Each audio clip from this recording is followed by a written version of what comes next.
Di 20K subscriber channel Novel Official, akan adakan giveaway untuk satu orang pemenang. Syaratnya kalian harus subscriber, komen, like, share, supaya kalian bisa terpilih untuk jadi pemenang giveaway. Semoga beruntung bosku. Selamat datang di channel Novel Official. Sebelum kalian mendengarkan novel lelaki yang tak terlihat kaya, jangan lupa like, share, dan subbreaker kalau tidak kusentil jantung kalian hehehehe. Tanpa lama-lama lagi langsung saja kita masuk di alur cerita novelnya. Bab 1651 sampai bab 1660.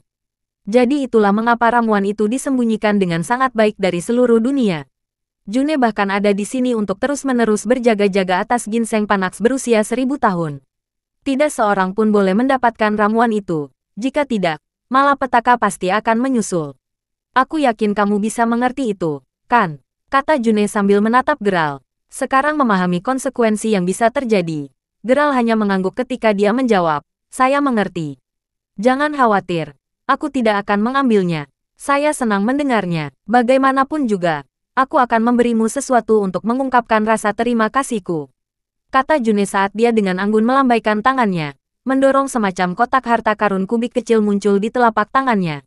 Setelah menerima kotak harta karun dari bulan Juni, Geralt yang penasaran bertanya-tanya apa yang baru saja diberikan kepadanya. Dengan hati-hati membuka kotak itu, Geralt disambut oleh pemandangan sebutir pelet kecil di dalamnya. Menatap June, Geralt lalu berkata, itu pelet yang meremajakan, dan itu satu-satunya yang selalu saya bawa. Aku bisa merasakan seberapa kuat kamu, jadi aku akan meninggalkan pil ini bersamamu.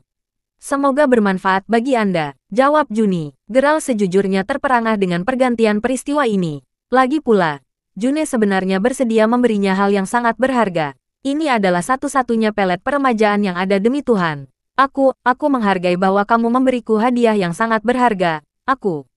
Bagaimana aku harus berterima kasih? Tanya Geralt, dengan jujur merasa bahwa dia tidak pantas diberikan barang yang begitu berharga secara tiba-tiba.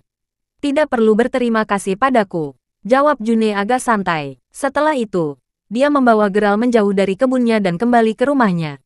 Tidak lama kemudian ketika malam tiba, terlepas dari betapa gelapnya langit, bagian dalam kamp sementara yang telah didirikan cukup jauh dari Gunung Suci masih menyala terang. Sementara Quest dan yang lainnya berhasil kembali ke kamp dalam keadaan utuh dan saat ini berada di dalam tenda itu, semua orang memiliki ekspresi serius di wajah mereka. Setelah menyaksikan apa yang terjadi pada Geralt, semua orang linglung atau dipenuhi dengan kesedihan yang luar biasa saat ini. Nori sendiri sedang duduk di luar sendirian, menatap tajam ke Gunung Suci. Dia hanya bisa berharap Geralt tiba-tiba muncul di kejauhan dan mulai berlari ke arahnya. Pada saat itu, suara Yosua tiba-tiba terdengar berteriak, "Nori!" Bergegas menuju putrinya, Yosua merasa seperti beban besar baru saja diangkat dari dadanya ketika dia menyadari bahwa dia baik-baik saja. Menatap Yosua dengan mata berkaca-kaca, Nori bangkit dan memeluk ayahnya sebelum berkata, "Ayah, Geralt, hei, dia jatuh ke lembah." "Apa? Geralt jatuh ke lembah?" "Nori, tolong beri saya lebih banyak detail," jawab Yosua yang sekarang gemetaran sambil menatap putrinya dengan mata terbelalak. Jika Geralt benar-benar pergi, lalu bagaimana dia akan menjelaskan semua ini kepada Chess dan Talisman Union? Geralt baru saja menjadi Master Jimat tingkat pertama di Serikat Talisman juga. Memikirkan dia sekarat begitu cepat setelah itu mengejutkan, untuk sedikitnya. Setelah itu, Nori mulai memberitahu ayahnya apa yang terjadi di Gunung Suci. Di akhir ceritanya, bahkan Yosua menemukan pergantian peristiwa yang agak sulit dipercaya. Memikirkan bahwa Geralt telah mengorbankan keselamatannya hanya untuk melindungi tim petualangan dari para serigala putih itu. Sungguh tindakan yang sangat heroik. Menepuk punggung putrinya, Yosua kemudian menghibur. "Jangan khawatir, Nori. Geralt pasti akan kembali dengan selamat." Mengangguk sebagai tanggapan, Nori berharap dengan sepenuh hati bahwa Geralt akan kembali dengan selamat juga. Sementara itu di Magic Land, Geralt sendiri sedang makan sambil mengobrol dengan June, sama sekali tidak menyadari apa yang terjadi di dunia luar. Bahkan tidak tahu betapa cemasnya Nori dan yang lainnya menunggu kepulangannya. Geralt menyesap teh sebelum melihat ke arah June dan bertanya, "Omong-omong, apakah kamu menjaga tempat ini selama ini? Mungkinkah kamu belum pernah meninggalkan tempat ini sebelumnya?" Sambil menggelengkan kepalanya sebagai tanggapan, June kemudian berkata, "Aku ingin keluar sendiri. Jujur. Sayangnya, aku tidak bisa melakukannya. Bagaimana apanya? Sebut saja, semacam penghalang. Penghalang yang dibuat hanya untukku. Karena aku telah diberi tanggung jawab untuk menjaga tanah ajaib, aku tidak bisa melewati penghalang itu. Namun tidak perlu khawatir, siapapun selain aku masih bisa melewatinya, jawab June sambil dia menghela nafas. Tinggal di sini sendirian begitu lama tanpa kontak sedikit pun dengan dunia luar, pasti menyakitkan. Sementara Geralt tidak bisa menunjukkan dengan tepat seberapa besar rasa sakit yang dialami June ketika dia mengatakan itu. Dia tahu bahwa dia benar-benar ingin meninggalkan tempat ini.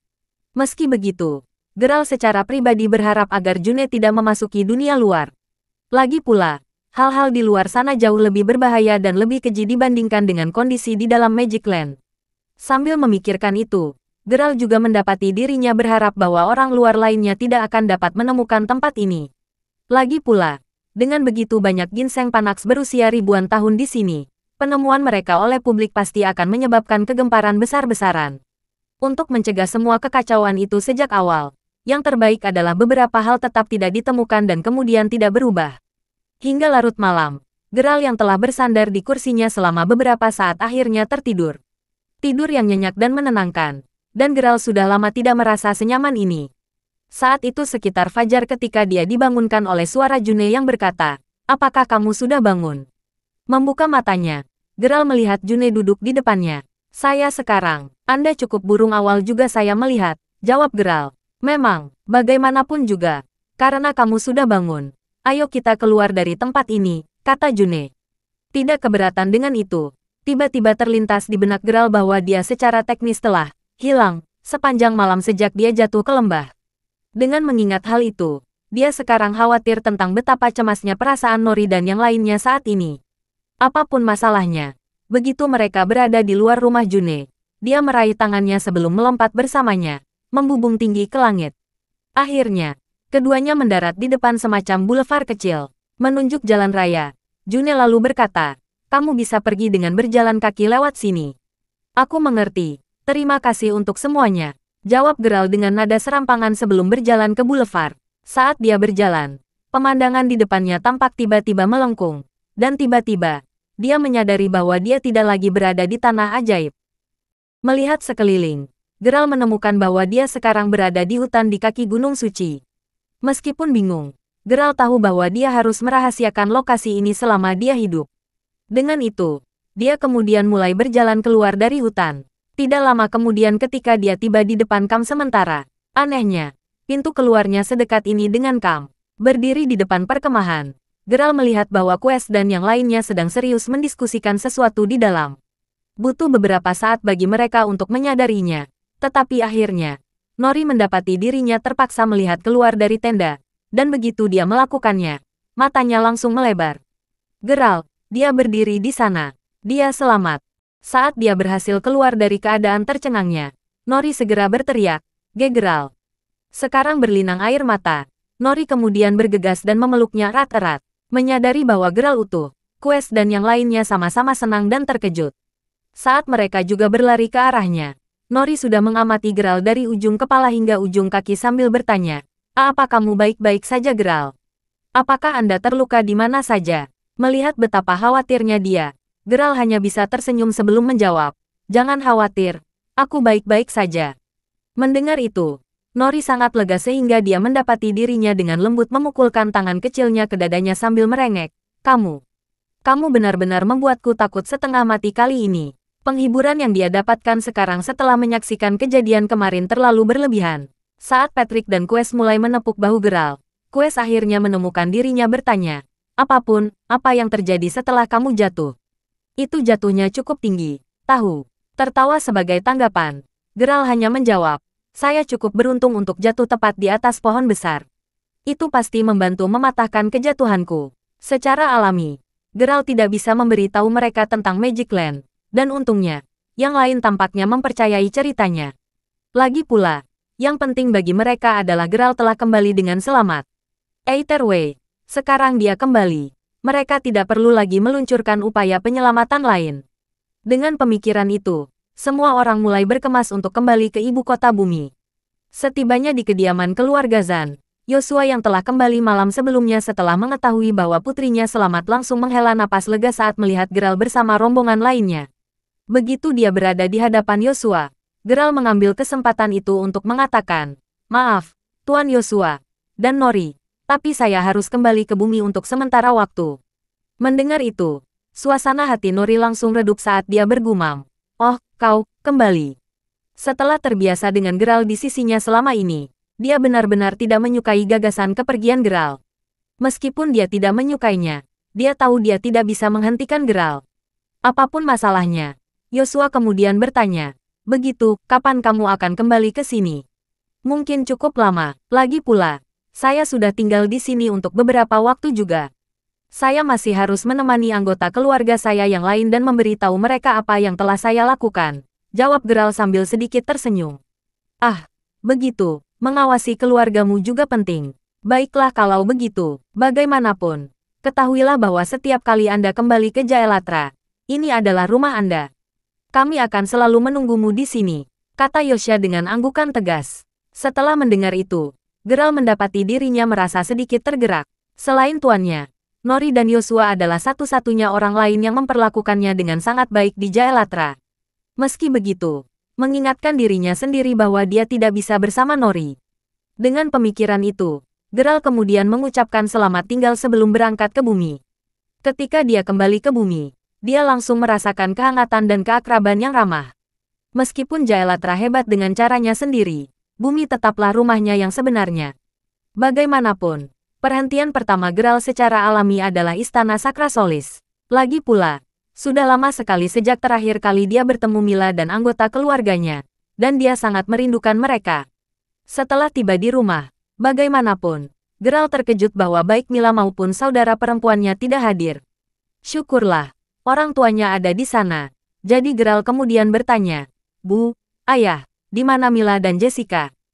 Mendengar pertanyaan putra mereka, Dylan kemudian menjawab, "Ah, baiklah, mereka berdua pergi ke negara bagian Lairos. Dari apa yang kami diberitahu, Mila tampaknya telah menemukan orang tua kandungnya di sana." Dengan pemikiran itu, dia mengunjungi keluarga Smith di sana untuk memastikannya. "Apa, negara Lairos, orang tua kandungnya?" gumam Geralt dengan sedikit tidak percaya. Setelah itu, Geralt meninggalkan beberapa instruksi untuk orang tuanya sebelum berangkat ke negara bagian Lairos sendirian. Sementara itu, baik Mila dan Jessica berdiri di aula rumah keluarga Smith. Keluarga Smith di negara bagian Lairos sangat kuat karena mereka memiliki rantai bisnis yang besar dan merupakan salah satu keluarga yang lebih bergengsi di sini. Apapun masalahnya, kedatangan Mila yang tiba-tiba benar-benar tidak terduga, untuk sedikitnya. "Jadi, maksudmu namamu adalah Mila Smith?" tanya seorang wanita berpakaian mewah dengan riasan tebal sambil menatap Mila. "Betul sekali, saya datang ke sini mencari Zir Smith, ayah kandung saya," jawab Mila dengan tatapan penuh tekad. Itu nama ayahku, kau tahu. Dan saya belum pernah mendengar dia menyebutkan memiliki anak perempuan lagi. Sejujurnya, saya pikir Anda di sini hanya untuk membuat masalah," ejek wanita itu sambil menunjuk dengan marah ke arah Mila. Holly Smith adalah putri Zir penguasa keluarga Smith, dan dia juga wanita muda kedua dari keluarga Smith. Setelah mendengar itu, Mila tidak menanggapinya secara pribadi dan hanya berkata, "Kita akan mencari tahu apakah itu benar setelah ayahmu bertemu denganku." Setelah mengetahui dari mana orang tua kandungnya berasal dari Master Ghost, Mila datang jauh-jauh ke sini untuk melihat apakah prediksinya benar. Khawatir bahwa dia akan mendapat masalah, Jessica mengikutinya juga. Tetap saja, untuk berpikir bahwa mereka akan ditolak masuk tepat di pintu manor. Saat itulah mereka menabrak Holly. Either itu tidak lama kemudian sebelum seorang pria parubaya dan seorang wanita muncul. "Ada apa, Holly?" tanya pria itu. "Syukurlah kau di sini, Ayah. Wanita ini terus-menerus meminta untuk bertemu denganmu. Dia mengklaim bahwa dia adalah putrimu, jelas Holly." Sebelum Zir sempat menjawab, wanita di sampingnya langsung membalas, "Maaf. Seolah-olah kamu bisa memiliki dua ayah." Wanita yang marah itu pergi ke Caney Littleberry, dan dia adalah ibu Holly. Apapun masalahnya, Zir mendapati dirinya sedikit mengernyit dengan pergantian peristiwa ini. Beralih untuk melihat kedua orang asing itu, matanya langsung melebar begitu melihat Mila. Menyadari betapa miripnya penampilan Zir, Mila menatapnya lebih lama sebelum bertanya, "Apakah kau Zir? Tuan dari keluarga Smith?" "Aku memang, bagaimanapun juga. Kamu benar-benar terlihat seperti ibumu," teriak Zir. Mendengar itu, ekspresi Caney dan Holly menjadi gelap. Apa maksudmu dengan itu? Ayah, apa kau punya wanita lain di luar sana? Tanya Holly sambil menatap mata ayahnya. Chanei sendiri sudah menarik lengan Zir saat dia dengan marah menambahkan. Itulah yang ingin aku ketahui juga. Apakah Anda menipu saya? Apakah orang ini benar-benar putrimu? Untuk sesaat bingung harus mulai dari mana. Zir mengerti bahwa dia tidak bisa merahasiakan ini selamanya. Akhirnya tiba saatnya untuk menghadapi musik. Setelah mendengar itu, Mila nyaris tidak mengatakan sepatah kata pun. Sebaliknya, dia hanya memegang lengan Jessica sebelum menariknya pergi. Bahkan tidak yakin apa yang harus dilakukan. Zir hanya bisa melihat mereka berdua pergi. Melihat keduanya telah pergi, Holly dan ibunya langsung menarik Zir ke dalam rumah bersama mereka. Setelah mendudukkannya di sofa, mereka memastikan untuk menginterogasinya dengan benar. Ternyata, Zir telah bercumbu dengan wanita lain yang bernama Ivyene Morish dan merupakan ibu kandung Mila sebelum menikah dengan Chanei. Sayangnya, keluarga Zir tidak mau membiarkan mereka bersama. Karena itu, setelah Mila lahir, Ivyene pergi begitu saja. Meskipun ingatannya tetap ada selama bertahun-tahun yang akan datang, Zir tidak pernah menyebutkannya kepada siapapun. Sementara dia memikirkan kemungkinan Ivyene muncul suatu hari dengan Mila, dia tidak pernah berpikir bahwa dia akan bertemu putrinya sendirian dalam keadaan seperti itu. Bagaimanapun, Chanei dan Holly sangat marah setelah mendengar semua itu. Sebenarnya, baik ibu dan anak perempuannya berasumsi bahwa Mila telah menunjukkan dirinya setelah sekian lama dengan maksud untuk merebut properti keluarga Smith. Namun, terlepas dari kekhawatiran mereka, pikiran itu bahkan tidak pernah terlintas di benak Mila. Bagaimanapun juga, Mila dan Jessica segera kembali ke hotel mereka. Duduk sendirian di dekat jendela, Mila mendapati dirinya meneteskan air mata tidak lama kemudian. Memikirkan bahwa ayah kandungnya adalah orang seperti itu. Melihat itu, Jessica perlahan berjalan ke sisi Mila untuk menghibur gadis malang itu. Insiden seperti itu pasti sulit untuk diterima begitu saja. Dengan lembut menepuk punggungnya, Jessica lalu berkata, "Jangan sedih lagi. Mila, ingat, kamu masih punya Geralt dan kami. Kami keluargamu sekarang." Mendengar itu, Mila langsung memeluk Jessica erat sebelum menangis terseduh-seduh. Siapapun akan merasa sengsara setelah mendengar tangisannya yang menyiksa. Sementara itu, di kediaman keluarga Smith, Holly dan Chanei terlihat mendiskusikan sesuatu. Pasti ada alasan kenapa dia menunjukkan dirinya sekarang. Holly, dengan mengingat hal itu, mari kita pekerjakan beberapa orang untuk menyingkirkannya sebelum dia terlalu dekat dengan ayahmu. Begitu dia keluar dari gambar, kita tidak perlu takut dia mengancam kita lagi. Kata Chanei saat senyum jahat terbentuk di wajahnya.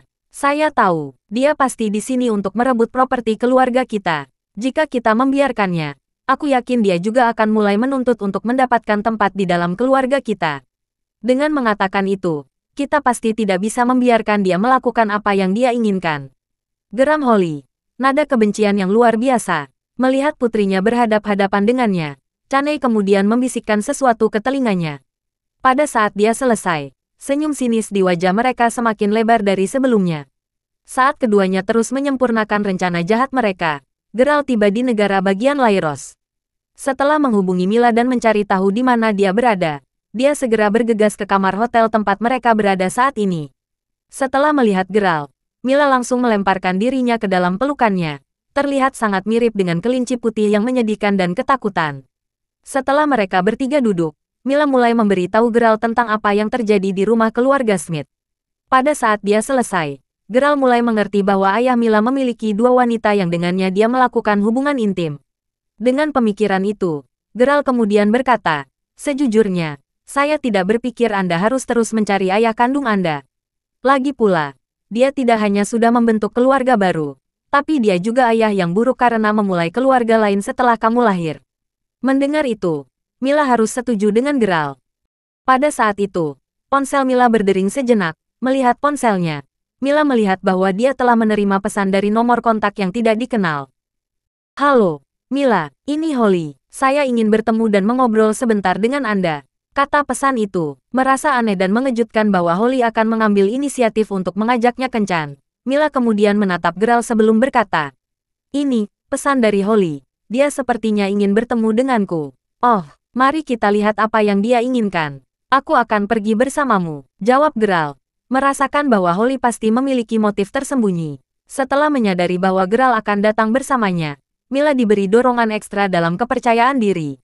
Bahkan jika dia tidak memilih untuk ikut, Mila masih cukup yakin bahwa dia akan mampu menghadapi apapun yang dilemparkan Holly padanya.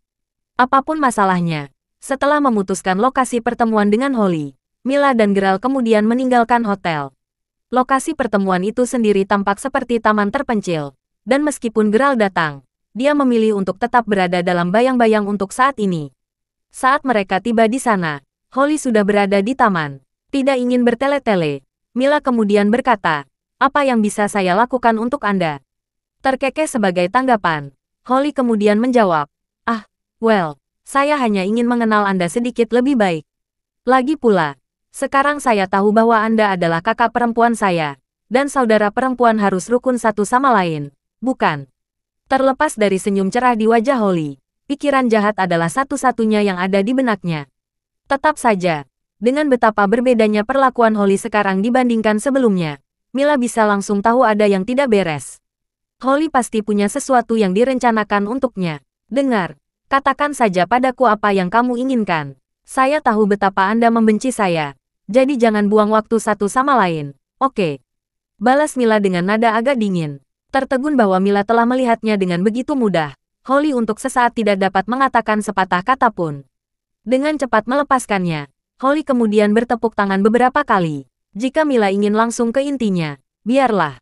Setelah tepukan itu, Mila menyaksikan beberapa pria yang memegang pisau yang jelas-jelas berada di bawah Holly berlari keluar dari balik semak-semak di sekitarnya. Jika Mila menghilang dari dunia, maka dia tidak akan bisa bersaing untuk mendapatkan tempat di keluarga Smith. Mencibir sebagai tanggapan, Mila kemudian menambahkan dengan nada menghina, "Dari kelihatannya, aku berasumsi kamu pikir aku menunjukkan diriku untuk mendapatkan status di keluargamu, kan? Tetap saja, apakah hanya ini yang kamu punya untuk menghentikanku? Bukankah itu kebenarannya? Bagaimanapun, ini adalah kesalahanmu sejak awal karena datang tiba-tiba untuk mengancam posisiku. Menyingkirkanmu sekali dan untuk selamanya adalah satu-satunya solusi yang layak." Ejek Holly sambil menatap tajam ke arah Mila. Saat kalimatnya berakhir, Holly kemudian memberi isyarat agar anak buahnya mengepung Mila. Sebelum Mila bahkan bisa bergerak, siluet seseorang tiba-tiba melintas melewatinya. Sepersekian detik kemudian, suara ledakan terdengar saat gelombang kejut menghantam semua anak buah Holly. Mata sekarang sepenuhnya melebar saat dia menatap semua mayat segar yang baru saja jatuh ke tanah. Holly mendapati dirinya dengan cepat menjadi pucat.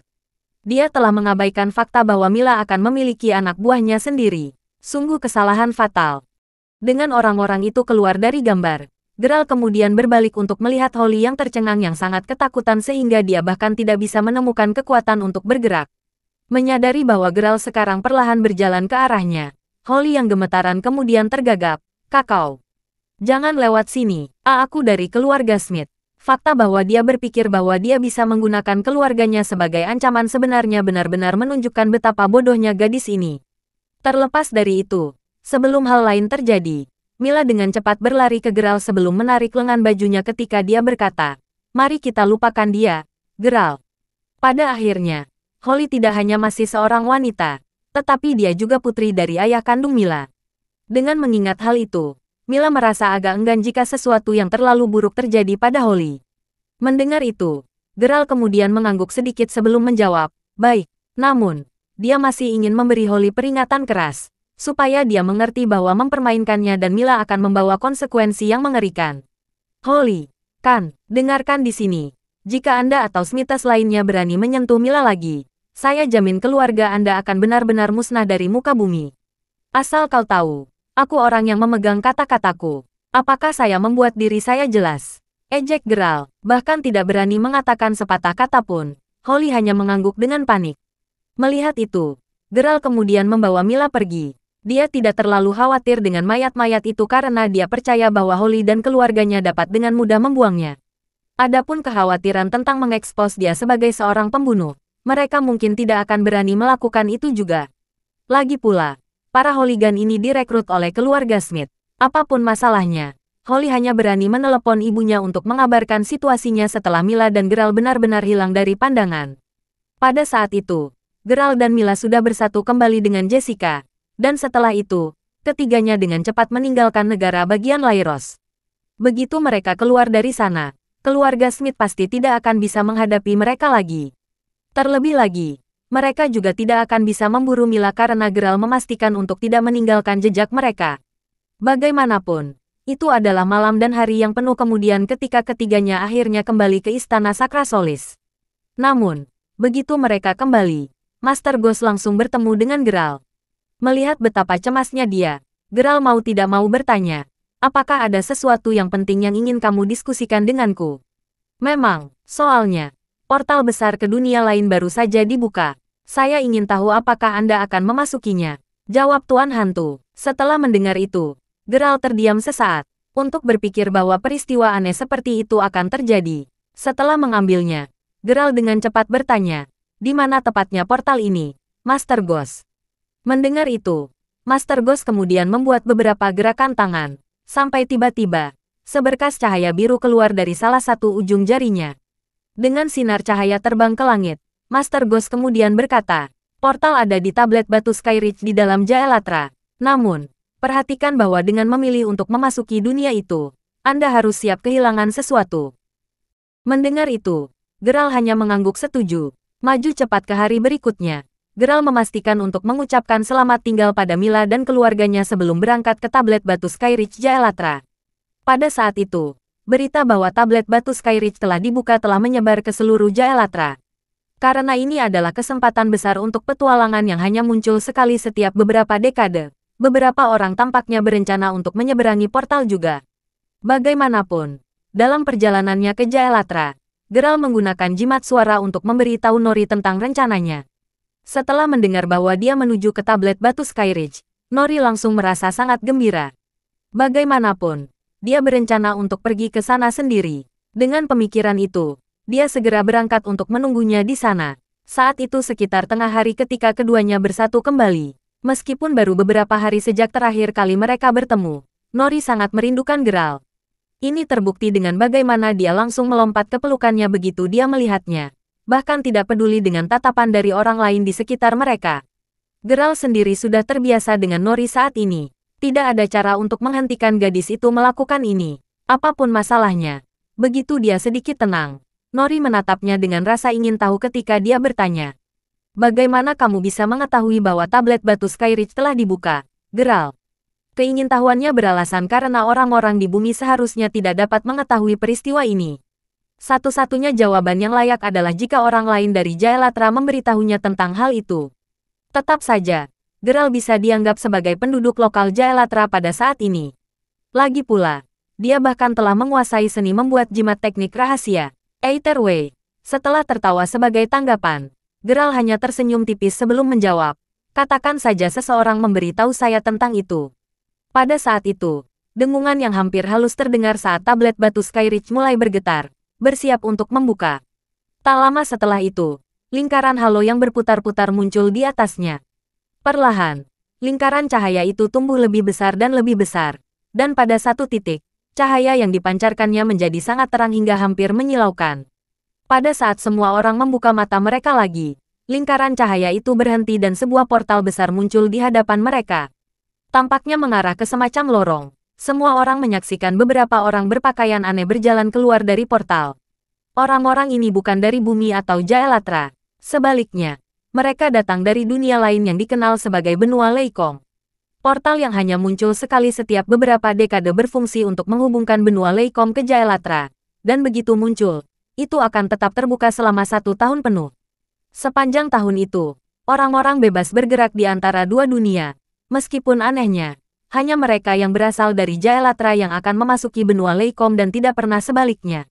Ini selalu terjadi setiap kali portal dibuka. Apapun masalahnya, setelah melihat begitu banyak orang berkumpul di sana, salah satu orang dari benua Leikong kemudian menyatakan, Tuan-tuan dan nyonya-nyonya, nama saya Milan Not, dan saya adalah penjaga benua Leikong. Sementara hari ini menandai hari benua Leikong terhubung dengan Jaelatra lagi, ada beberapa perubahan penting kali ini. Pertama, tidak semua orang diizinkan memasuki benua Leikong tahun ini. Seperti yang dinyatakan oleh aturan baru, pertama-tama Anda harus lulus tes agar memenuhi syarat untuk masuk. Setelah mendengar itu, semua orang langsung mulai mendiskusikan aturan baru. Bukankah benua Leikong agak terlalu ketat kali ini? Bagaimanapun, semua orang bisa masuk dan pergi sesuka hati sebelum ini. Mengapa aturan itu tiba-tiba dibuat? Bagaimanapun, setelah mengatakan itu, Milan kemudian melambaikan tangan kanannya yang besar, mendorong portal lain untuk muncul di samping portal tempat dia keluar. Portal ini mengarah ke tempat yang disebut tantangan negeri dongeng, dan kalian semua hanya diizinkan masuk dalam bentuk indera ilahi kalian. Setelah masuk, Anda tidak akan dapat meninggalkan tempat itu sampai indera ilahi Anda dikalahkan atau Anda berhasil mengumpulkan 5 batu ilahi. Omong-omong, hanya mereka yang telah berhasil mengumpulkan 5 batu suci yang memenuhi syarat untuk memasuki benua Leikong. Batu-batu itu sendiri hanya dapat diperoleh dengan mengalahkan indera ilahi peserta lain. Dengan itu, saat masuk, Anda semua akan diberikan waktu setengah jam untuk mempersiapkan diri. Setelah jangka waktu tersebut, portal akan ditutup dan tantangan akan resmi dimulai. Jelas Milan, begitu penjelasannya berakhir, kerumunan langsung menjadi gempar. Karena semua orang sangat ingin memasuki benua Leikong, mereka hampir tidak berpikir 2 kali saat mereka mulai berubah menjadi bentuk indera ilahi mereka sebelum bergegas melalui portal tantangan negeri dongeng. Ayo cepat masuk juga, Geralt. Tempat yang bagus mungkin akan diambil oleh orang lain jika kita tidak bergerak. Seru Nori, mengangguk setuju. Keduanya kemudian berubah menjadi bentuk indera ilahi mereka sebelum melewati portal juga. Begitu masuk, mereka langsung disuguhi pemandangan hutan lebat yang terasa begitu menyegarkan dan nyaman sehingga memberikan kesan bahwa mereka benar-benar baru saja memasuki suatu negeri dongeng. Meski begitu, Geralt dan Nori sangat menyadari bahwa ini sebenarnya hanya ruang ilusi. Meskipun demikian, mereka juga tahu bahwa bahaya yang tidak diketahui bisa mengintai di setiap sudut. Meskipun mereka tidak tahu seberapa besar ruang ilusi ini sebenarnya, mereka memiliki firasat bahwa hutan tempat mereka berada saat ini bukanlah satu-satunya medan di sini. Dan mereka benar, termasuk hutan. Ada beberapa medan lain di Challenge of the Fairyland seperti gurun, kota kuno, dan ladang salju. Karena indera suci muncul di lokasi acak setelah melewati portal, fakta bahwa Nori dan Geralt muncul bersama benar-benar pertanda bahwa mereka disukai oleh Tuhan.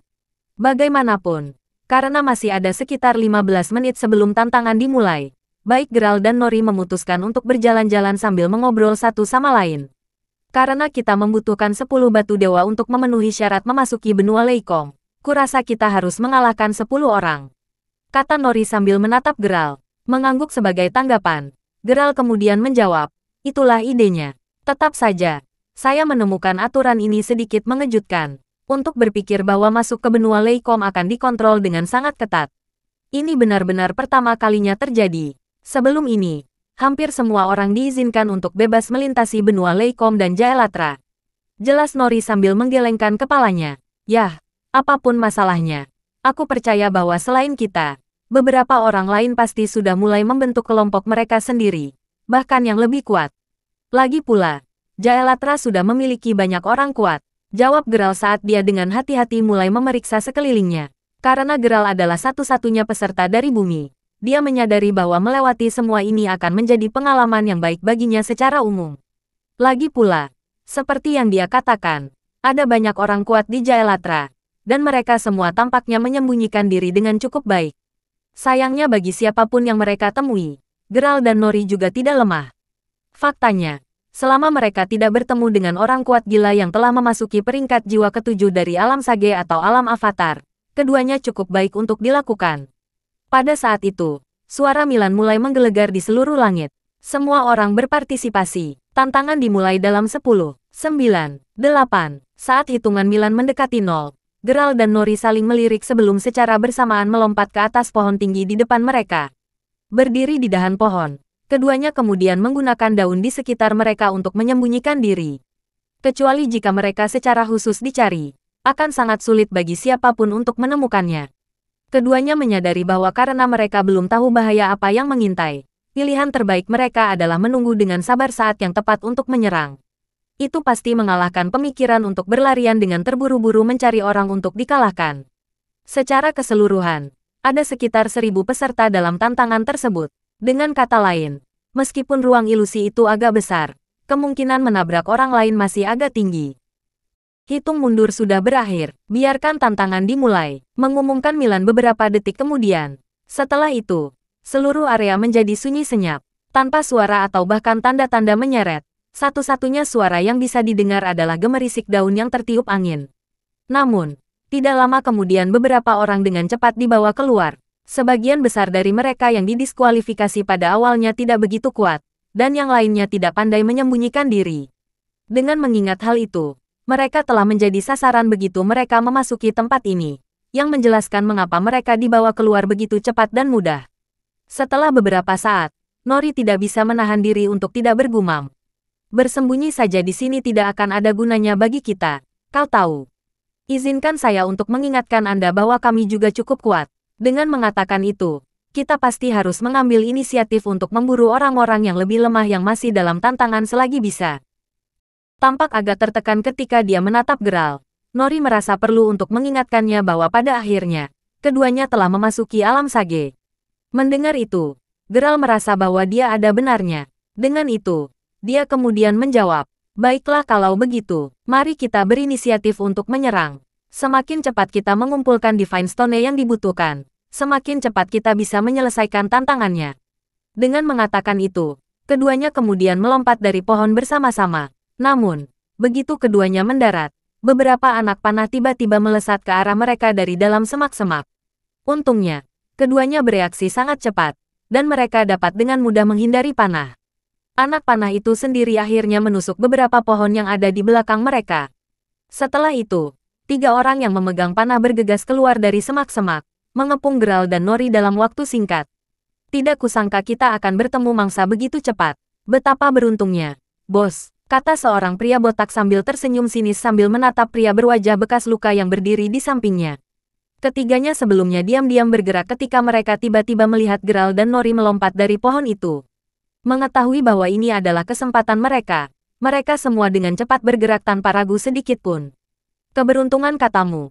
Pada akhirnya, hanya ada 2 dari mereka. Bagaimana kita akan mendistribusikan batu surgawi di antara kita sendiri?" jawab pria berwajah bekas luka itu dengan mendengus saat dia mengungkapkan senyum dinginnya sendiri. "Saya tahu, namun, kami berdua tidak akan memiliki masalah itu. Lagi pula, pada saat kami selesai denganmu, kami akan memiliki 3 batu dewa untuk dibagikan di antara kami sendiri," jawab Geralt sambil tersenyum licik. Sebelum salah satu dari pria itu bisa menjawab, aura Blade tiba-tiba muncul. Dan begitu saja, ketiganya dikeluarkan dalam satu sapuan. Begitu mayat mereka jatuh ke tanah, tubuh mereka langsung berubah menjadi 3 batu ilahi yang terpisah. Mengambilnya, Geralt menyimpan satu untuk dirinya sendiri sebelum menyerahkan 2 lainnya kepada Nori sambil berkata, "Ini, ambil ini. Mereka untukmu." Sesaat terdiam kaget, Nori yang tidak menyangka akan diberikan 2 Divine Stone begitu saja akhirnya tersentak sebelum dengan cepat menjawab, "Kaulah yang mengalahkan mereka, Geralt. Dengan mengingat hal itu, kamu harus menjadi orang yang menyimpan ketiganya." Sesuai dengan kata-katanya, Nori tidak benar-benar melakukan apapun, dan itu membuatnya percaya bahwa dia tidak pantas menerima batu itu. Ini adalah rampasan Geralt. Namun, Geralt hanya berkata, "Tidak apa-apa. Saya akan mendapatkan lebih banyak nanti. Ambil saja mereka." Melihat bahwa dia tidak akan menerima jawaban tidak, Nori tidak punya pilihan selain menerima 2 batu dewa. Meskipun dia tidak secara eksplisit menunjukkannya, Nori sangat tersentuh oleh kemurahan hatinya. Geralt sendiri tidak terlalu memikirkannya. Lagi pula, trio dari sebelumnya hanyalah bebek yang duduk menunggu untuk dibawa keluar oleh dia atau Nori. Ada pepatah yang menyatakan, tidak menerima barang yang ditawarkan itu memalukan. Dan karena ketiga pria itu membuat diri mereka sendiri begitu mudah, Geralt pasti akan bodoh jika tidak mengeluarkannya selagi dia bisa. Terlepas dari itu, Nori dan Geralt kemudian terus bergerak maju untuk mencari mangsa berikutnya. Anehnya, bahkan setelah berjalan-jalan selama 1 jam penuh, tak satu pun dari mereka menabrak 1 orang pun. Itu aneh, untuk sedikitnya. Dan kemungkinan semua orang sudah dikalahkan tidak terdengar terlalu mengada-ada sekarang. Padahal, tantangannya baru saja dimulai, apalagi, setidaknya ada 1000 peserta. Tantangannya tidak bisa selesai secepat ini, kan? Beberapa saat kemudian, keduanya tiba di sebuah sungai. Saat itulah mereka akhirnya memutuskan untuk beristirahat dari perburuan mereka. Terima kasih sudah mendengarkan novel lelaki yang tak terlihat kaya. Sampai jumpa di novel selanjutnya.